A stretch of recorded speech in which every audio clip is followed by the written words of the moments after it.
Hi అండి, అందరికీ నమస్కారం. నేను మీ రశ్మితో ఛానల్కు స్వాగతం.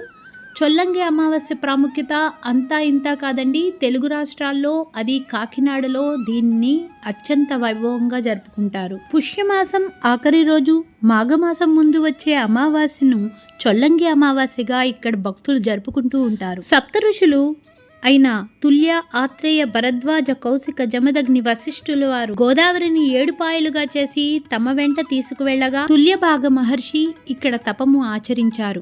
అమావాస్య రోజున తుల్యభాగ మహర్షి సాగరంలో సంగమించడం మూలాన ఈ గోదావరి పాయకు తుల్యభాగ నది అని పేరు వచ్చింది.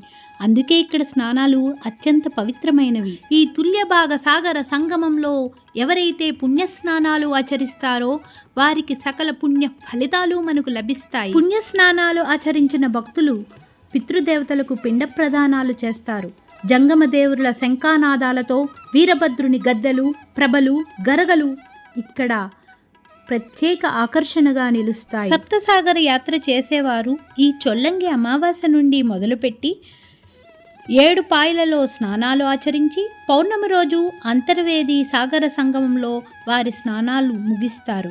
అప్పటితో సప్తసాగర యాత్ర సమాప్తమవుతుంది. చంద్రుడు ప్రతిష్ఠించిన శ్రీ రాజరాజేశ్వరి సోమేశ్వర స్వామి వారిని భక్తులందరూ దర్శించుకుంటారు. భక్తులు ఇక్కడ మరొక కథనం కూడా వినిపిస్తున్నారండి.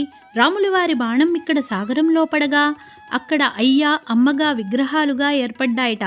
ఋషులు తపోదృష్టితో ఆ విగ్రహాలను బయటికి తీసి ఇక్కడ ప్రతిష్ఠించారట.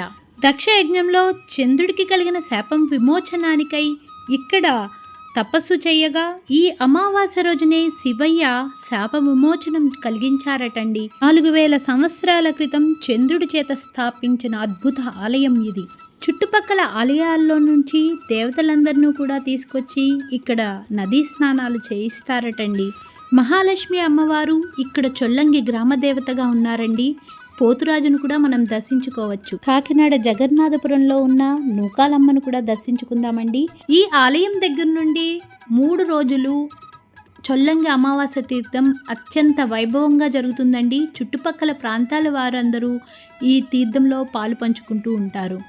ఉదయం తుల్యభాగ నదిలో స్నానాలు ఆచరించి పిండ ప్రదానాలు, దానాలు అయ్యాక స్వామిని దర్శించుకున్నాక ఇక్కడ చల్లని సాయంత్రం వేళ విద్యుత్ కాంతి దీపాలతో, అంగుడులతో, తినుబండారాలతో తీర్థమంతా మంచి ఆహ్లాదకరంగా ఉంటుందండి. చొల్లంగి అమావాస్య తీర్థపు హడావిడిలో మళ్ళీ మీ ముందుకు వస్తానండి.